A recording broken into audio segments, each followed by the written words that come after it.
안녕하십니까, 레필입니다. 3월 19일 실전 투자 종목 리뷰하도록 하겠습니다. 먼저 코스피 코스닥 보겠습니다. 코스피가 오늘 0.8% 하락, 코스닥은 0.2% 상승했습니다. 특히 이제 코스피 위주로 외국인과 기관이 많이 매물을 쏟아내면서 하락을 좀 부추겼습니다. 반면에 이제 코스닥은 외국인이 사면서 장 초반에 좀 내리다가 장 후반으로 다 말아 올렸습니다. 그 차트가 제가 코스닥이 더 좋아 보인다라고 말씀을 드렸는데, 역시나 이제 계속 말아 올리면서 또 한번 이제 61선 위로 뚫고 나가기 위한 준비를 좀 하는 것 같습니다.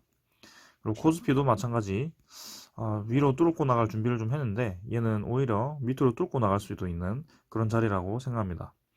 그래서 조심해야 되는 구간이라고 생각이 되고요. 코스피 같은 경우는 오히려 코스닥보다 기술주가 적은데도 불구하고 조정을 좀 받았습니다. 여기에 대해서는 나스닥이 어제 3% 정도 하락을 하면서 충격을 좀 받은 것 같고요. 그 주된 이유는 미국의 10년물 채권 수익률이 너무 급하게 또 상승을 하면서 부담이 되었던 것 같습니다. 근데 다행인 것은 채권 수익률이 또 급하게 올라갔다가 금방 또 이렇게 내려와 버렸어요. 그래서 1.68달러 8%까지 지금 떨어졌습니다. 그래서 원래는 이제 FOMC 발표에 따르면 채권 시장이 좀 안정화되었어야 말이 맞는데요. 왜냐하면 금리도 아직 인상을 시키기 위해서는 시간이 좀 있고요. 여전히 시장은 아직 안정적이다. 천천히 경기가 회복되고 있지만 금리를 지금 확 올릴 만큼 물가가 인플레이션 위험이 적다. 네, 그래서 괜찮은데 채권 시장이 너무 과민해서 반응을 좀 한 것 같습니다. 근데 다행히 이렇게 좀 안정화되면서 오늘 이제 선물 시장이 좀 괜찮을 것 같습니다. 나스닥이 0.6% 오르고 있고요.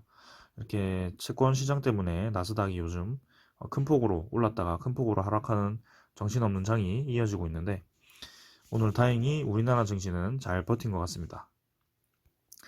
지금 채권 시장이 다시 안정화가 된다면 당연히 월요일 장부터 불장으로 시작을 할 것 같고, 지금 환율도 FOMC 발표 이후에 좀 떨어졌기 때문에 계속 떨어질 수 있습니다. 충분히 61선까지도요.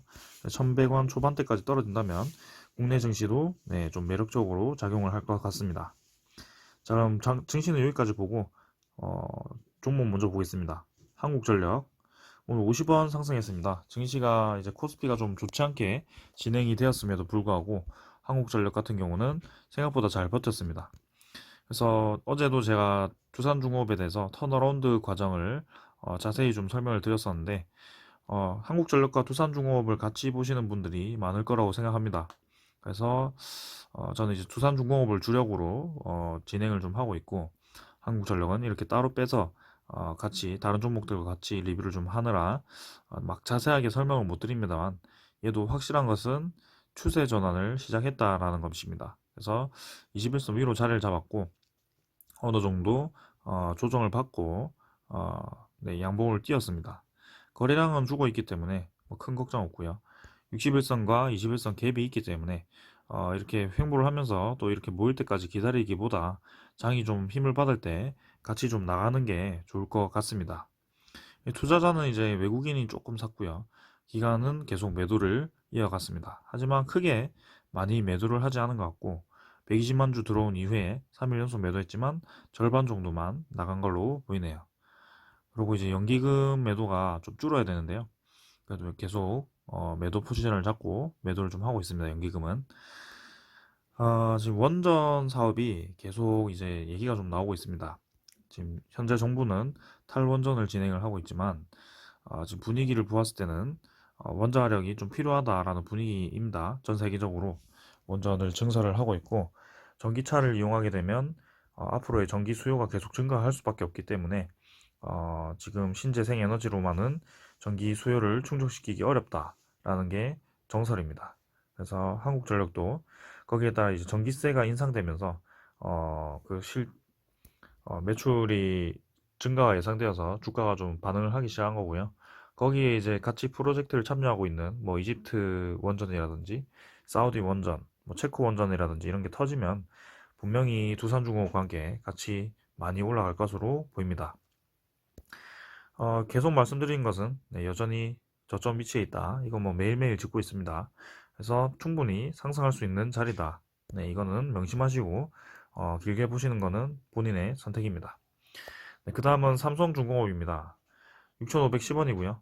계속 이제 그 자리에서 뭐 왔다 갔다 반복을 좀 하고 있습니다. 얘도 오늘은 코스피 시장이 내렸음에도 반등을 좀 했고요. 역시나 이제 반등할 자리라서 반등을 한 것 같습니다. 그래서 21선은 서서히 옆으로 누웠고 61선 내려오면서 다시 한번 증가하기 위한 타이밍을 좀 잡고 있는 것 같고요. 삼성중공업 같은 경우는 아직 거래량이 터지지 않았기 때문에 거래량이 터질 때가 이제 진짜 출발할 때가 아닌가라는 생각입니다. 계속 이제 기관 매도가 또 나오고 있고요. 외국인이 조금 샀는데 역시 이제 삼성중공업도 마찬가지로 기관이 매수를 해야 올라가거든요. 그래서 기관이 다시 한번 매수로 들어올 때까지 좀 기다려 보겠습니다. 계속 이제 연기금이 매도를 하고 있고 기관 금융투자 투신 모두 이렇게 매도를 하다 보니까 삼성중공업이 좀 갇혀 있는 모습이긴 한데 확실한 것은 네, 지금 LNG 사업이 워낙 잘 되고 있어서 한번 힘을 줄 거라고 저는 보고 있습니다. 월봉도 마찬가지고요.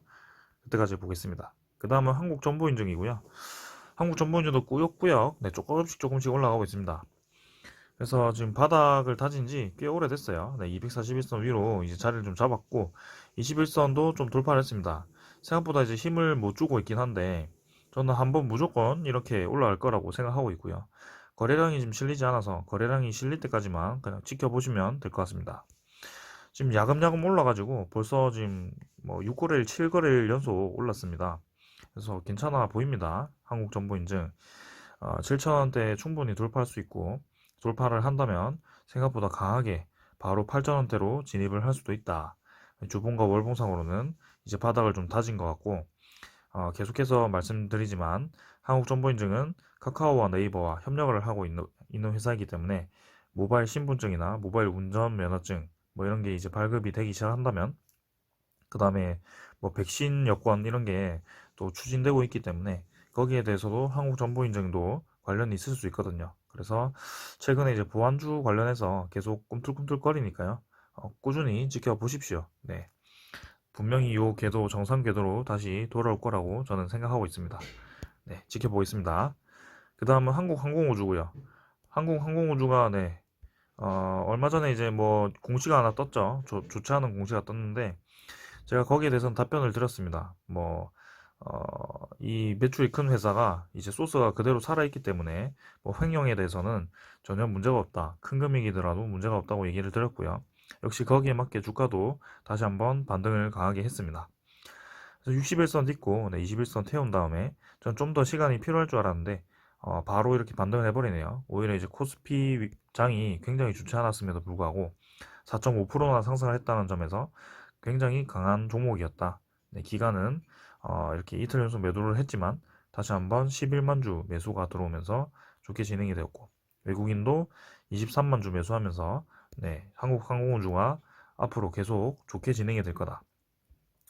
지금 이 종목은 전투기 사업도 있고요. 그 다음에 인공위성 사업도 있고, 네, 우주산업 뭐 이렇게 해가지고 테마가 여러 개가 엮였습니다. 그래서 길게 뭐 방산 산업이 좀 죽어가면서, 네, 수요가 좀 떨어지고 하면서 이렇게 많이 감소를 했었는데 주가가 다시 한번 좀 힘을 받는 추세인 것 같습니다. 네, 이제 좀 올라가야 될 것 같고 한국 정부인증이네 이거는 죄송합니다. 한국항공우주 네 보시면 이렇게 네 계속 내려가다가 이제 힘을 받기 시작했고요. 결국에는 이제 이렇게 다시 한번 힘 받는 시대가 올 겁니다. 그래서 조금씩 계속 올라가고 있고 저는 4만 원대 충분히 다시 진입할 거라고 보고 있고 일봉상으로 4만 원 이상 충분히 돌파할 거라고 보고 있습니다. 기관과 외국인이 꾸준히 매수를 하고 있기 때문에 한번 지켜보겠습니다. 그 다음은 SCI 평가 정보고요. 4,390원. 얘도 마찬가지로 야금야금 올라가죠. 네, 연속은 아닙니다만 지금 전체적인 움직임이 계속 상승으로 올라가고 있습니다. 그래서 SCI 평가 정보도 지금 저점 대비해서 많이 올랐어요. 지금 3,700원 정도에서 4,300원까지 꽤 올랐고요. 그 다음에 241선 위로 마찬가지로 자리를 잡았습니다. 그래서 한국정보인증과 비슷한 움직임을 가지고 있고 결국에는 이렇게 이평선이 모인 지점에서 얘는 이제 턴어라운드를 시작했습니다. 그래서 21선까지 다시 한번 내렸다가 올라갈 수도 있고 바로 거래량을 터뜨리면서 위로 올라갈 수도 있습니다. 지금 거래가 죽은 상태로 야금야금 떨어지는 게 아니고 야금야금 올리고 있기 때문에 오히려 지금 상황에서 거래가 실린다면 상방으로 더 올라갈 수밖에 없다. 그리고 외국인이 최근에 계속 이렇게 들어오기 시작했기 때문에 기대가 된다라고 말씀드리겠습니다. 자, 그 다음은 두산. 두산이 오늘 좀 얘기가 나왔습니다. 두산중공업은 제가 따로 얘기를 드렸지만 두산도 또 한번 얘기를 드리겠습니다. 두산이 이제 두산중공업의 제3자 배정 유상증자를 하게 됩니다. 그래서 금액은 약 6천억 정도고요. 그래서 두산중공업이 그 현금을 받는 것이 아니고 두산이 가지고 있는 두산 퓨얼셀의 지분을 두산중공업이 다 받게 됩니다. 그래서 완벽하게 이제 두산 퓨얼셀의 최대 주주가 두산중공업이 되고요. 거기에 대해서 이제 두산도 두산중공업의 유상증자에 참여를 하면서 지분 확대가 되면서 이 지배력을 더 강하게 한 것 같습니다. 그래서 이런 식으로 이제 경영진들이 머리를 잘 써가지고 두산중공업의 두산퓨얼셀 이런 시너지를 기대를 한 것 같고요. 그 다음에 부채 개선을 위해서 계속 두산중공업을 자금을 주면서 이렇게 밀어주는 것 같습니다. 그래서 부채 개선도 되고 지배력도 강화를 하고 그 다음에 이 자금력도 생기고 이러니까 정말 신의 한 수라고 생각을 합니다. 그래서 두산도 마찬가지로 지금 241선 딛고 반등을 하는 추세에 있기 때문에 결국엔 다시 올라갈 거라고 보고 있고요. 481선까지 저는 충분히 올라갈 수 있다고 보고 있습니다. 6만 원대까지 계속 보도록 하겠습니다. 투자자는 기관과 외국인이 다 매도를 했는데 크게 많은 매도량이 아니기 때문에 꾸준히 한번 보겠습니다. 드디어 이제 두산그룹에 좀 벼뜨는 날이 오고 있는 것 같아요. 자, 그러면 오늘 보유 종목 리뷰는 여기까지 하고요.